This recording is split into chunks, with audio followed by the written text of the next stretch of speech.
Hi guys, Ronnie here. Today I want to talk you through my latest build, and this is my very own Trek Boone cyclocross race bike. It's completely custom built and I think it's quite beautiful and matches very well with my Madame road bike. So let's just get straight into the build, and let's start with the most important component, and that is the frame itself. Now, Trek were quite late to release this new Boone Generation 2 frame, and there really wasn't too much information about it, but I have managed to order it very soon. At that point it wasn't even available for normal trade, so I was lucky I could get my hands or get myself on the pre-order list, and I got it around a month sooner than I expected. So here it is. I still don't have the wheels for it, and that's exactly the reason why, but nevertheless the frame is here, so I decided to build it up anyway. Now Trek also sell this very same frame, apart from the paint job, as complete bikes, very nice builds as well, but unfortunately there's no Project 1 option for cyclocross bikes, and this frame color and paint job really caught my attention last year when I first saw it under the talented video team, and this year they have switched to this honeybee yellow, which I don't really like, and I was really hoping that it will still be this nice white one when I get it. So yeah, gloss white paint job, no metal flakes here, just a plain gloss finish. And the most stunning bit actually is that these little stripe details, the Trek logo, and the insides of the forks, the front and rear fork, are actually not painted black, they are bare carbon. It's quite hard to see on camera, but in the flesh it looks just amazing to be able to see the carbon weave poking through there. I think it's much better than if it was painted black, and it saved some weight as well. Now the frame itself, the old Boone was a pretty high-end bike and got a lot of praise for its ISO-speed decoupler. Now this new bike still has it, although it's not the adjustable version like on the Domani SLR, but it gained the front ISO-speed again from the Domani SLR, so now it's basically full suspension front and rear. It uses, as most high-end Trek frames, apart from the Madone, the Trek round seat mast. I got this in a white color, and I think it matches quite well. It would be a bit dull if both the saddle and the posts were black. I think it just gets a nice splash of color there. Some other changes were the through axles.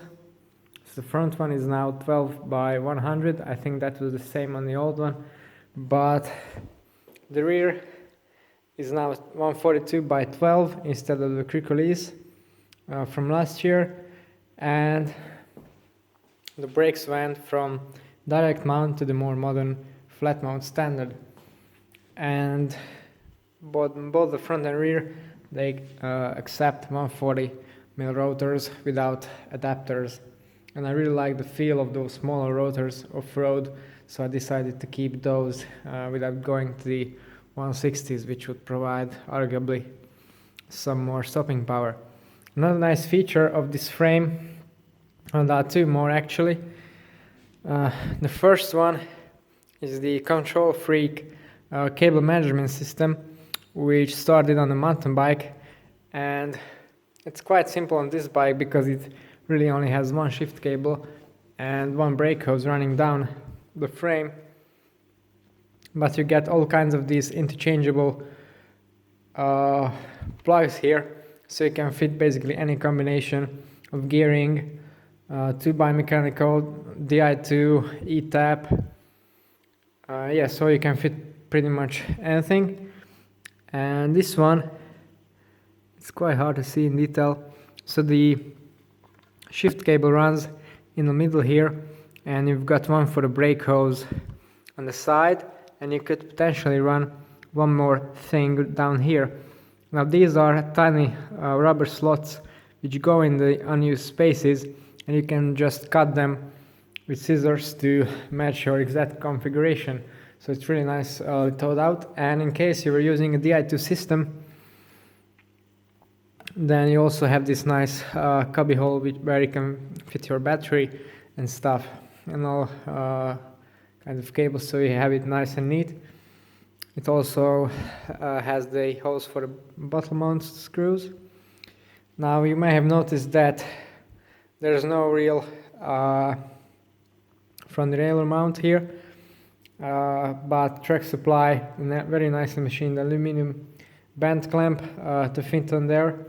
Is the same that the team uses with the 2x Di2 system.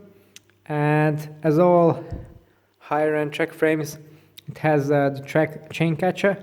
Now unlike the Modone, this one actually feels quite sturdy, and there are 2 included with the frame set at least, maybe not with the complete bikes, but this one is for 1x. So as you can see, you can adjust the height to make the derailment of the chain from the 1x ring much harder, but you also get the standard 2x version on there included with the frame. The brake hose exit is nicely routed with these rubber grommets. You get a couple of those as well, and with the shift cable where I only have one, but it's routed in a way it's not full length housing.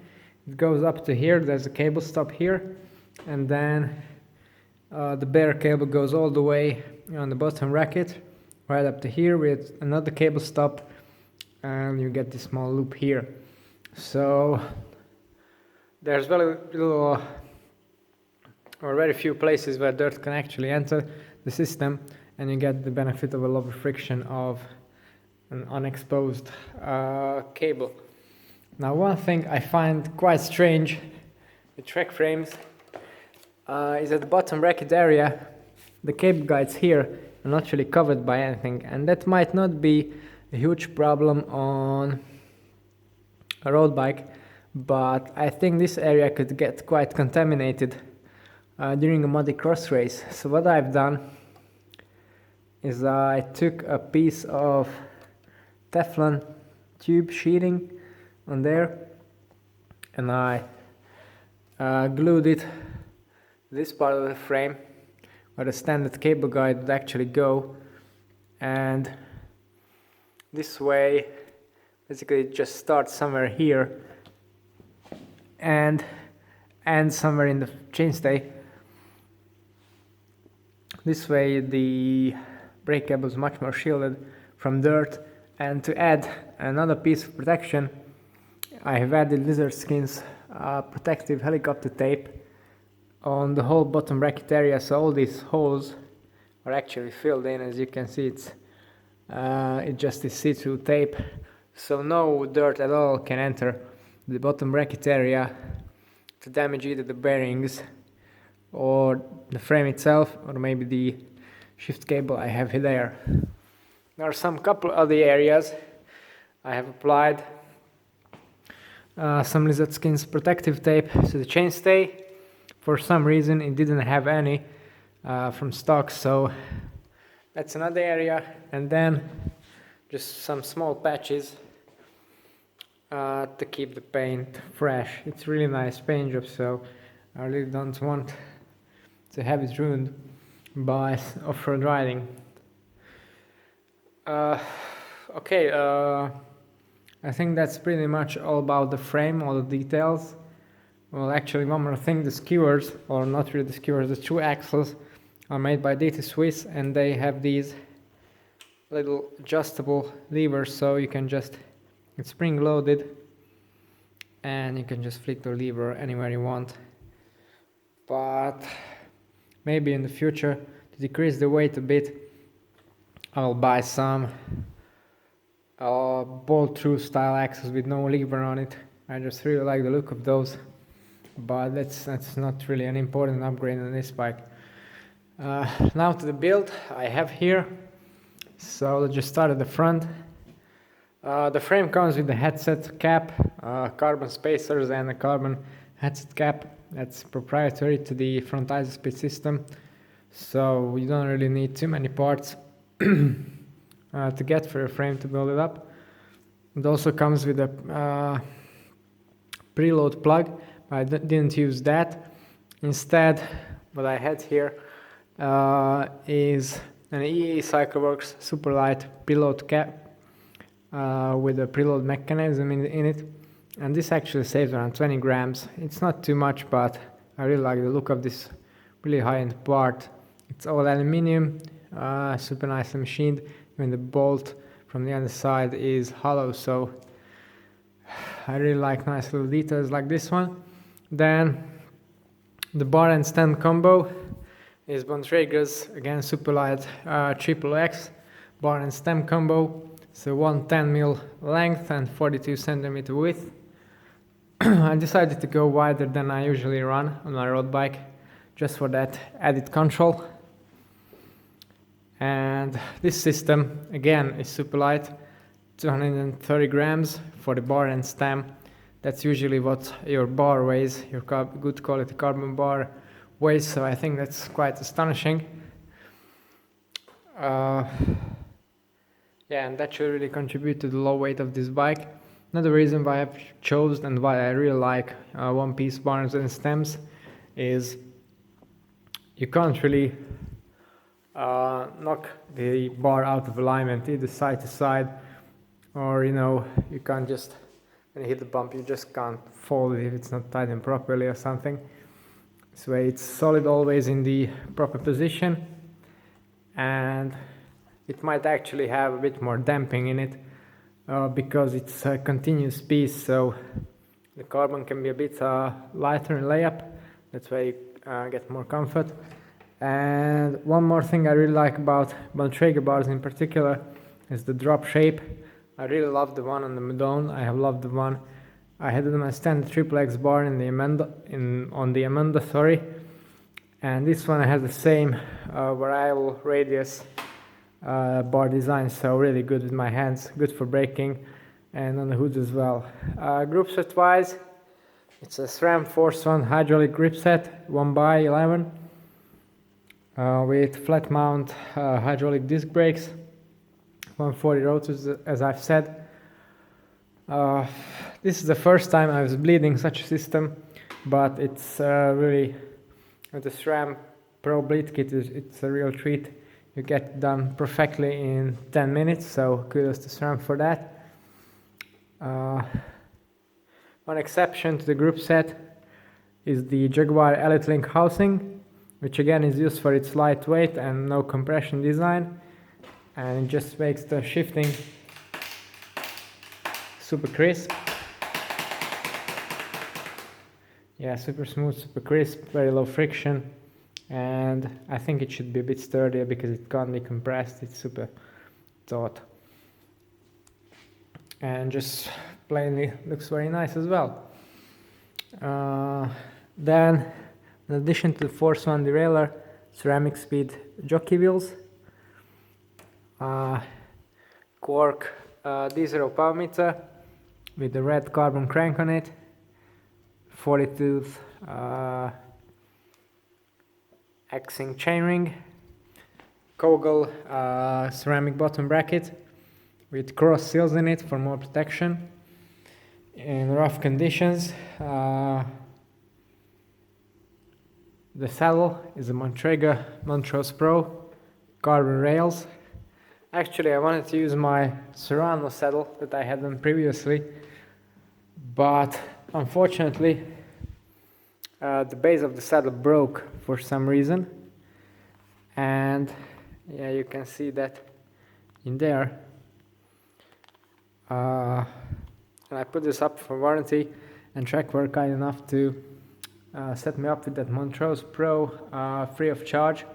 Unfortunately, they don't make the Serrano anymore, but the Montrose is rated the same way as a position 2 aggressive posture saddle, so I really hope it will work for me. You might have also noticed the cut in here. In order to get my warranty going, I had to make sure that this one is properly destroyed, so it is now. It's a shame because it was a saddle that I have really liked, so now I have the Montrose with the same basic shape, but it looks a lot more modern for sure. Has a wider nose and quite a large cutout in the rear and really nice stealth finish. So I think it just looks very good in this combination. Now pedal wise, I have been on the edge for a long time before choosing my pedals, but in the end I settled with the Crank Brother Candies. Again, a super light option, 180 grams for the pair. This is the Candy 11 model, so full titanium spindle, titanium wings, titanium body, titanium spring, and titanium hardware, so super light. Super expensive as well, unfortunately, but I really like them so far, although I still have some adjustments to do with in my cleat position on there to get it up there where I want it. Now again, for the off-road use, I decided to cover the cranks as well with this protective film, just to keep the shoes from rubbing on them and chipping the carbon away. Another cockpit decision I have made is I've gone for the same Lizard Skins DSP camo bar tape, 2.5 mil. First I wanted to go with 3.5, but they don't make a cool camo version of the 3.5, and I have wanted on a custom bike previously, and I just found it to be too wide for my hands. I have quite small hands. On the road bike, I have it wrapped extremely thin with very little overlap, because I really like it to be, just feel the bar and have it really thin to have a good grip on it. But I thought for off-road I might need a bit more cushioning, so I have wrapped this with a bit more overlap. As you can see, it's quite chunky, but not overly so. I also have the Garmin mount up here. It's proprietary, of course, to this Traeger bar and stem.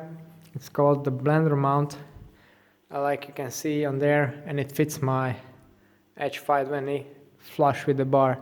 Now I'm aware that in a cyclocross race you might not really be worried about power numbers, or definitely not riding according to them, because you have other things to worry about. But still, I would just really like to record my power data from there, because I'm a bit of a numbers geek, and hopefully I'll be able to draw some conclusions from that. Okay, now this is pretty much the whole build covered. The wheels for this build are going to be Zip 303 Firecrest tubeless clinchers, quite a mouthful of a name.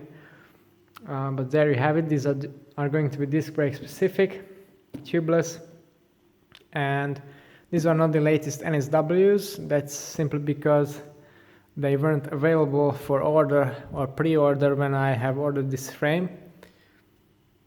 But the standard Firecrest version is 1 mil wider both externally and internally, and it's not that much heavier than the new NSW version. Plus, aerodynamics don't matter so much in cross. You might say that I should have gone for tubulars for a high-end build, but I just really don't want to mess with tubulars anymore, and I have had really good success with tubeless, so that's the way I have gone. I'm really excited to see the final weight of this build. Up until now, as you can see, it weighs 4.33 kilograms, which is super light, but the wheels are not going to be that light. So we'll see how it weighs up in the end, how it will ride. I'm definitely looking forward to see that. One more comment that I would have on this frame. This might look like a super expensive build, but actually it's not. The SRAM Forceman Group set is not that expensive. The frame is a lot less expensive than some other ones from Text Range, and yeah, there are some high-end parts, but I have made a calculation about this cross thing of mine, and it turned out that actually this whole build with the wheels, so as a complete cross bike, it's not going to be more than just the Madone frame set. So yeah, I think it's brought it down to Trek being more reasonable with their prices for 2018, and it just proves that cross is quite more accessible as a sport. So I think it's all for today. I tried to go into as much detail as possible in my new build. I hope you have enjoyed this and found this useful. If you want to see detailed breakdowns of my road and time trial builds, then don't forget to tune into my channel to get some older videos and subscribe. It's all for today. Thanks for watching and see you next time.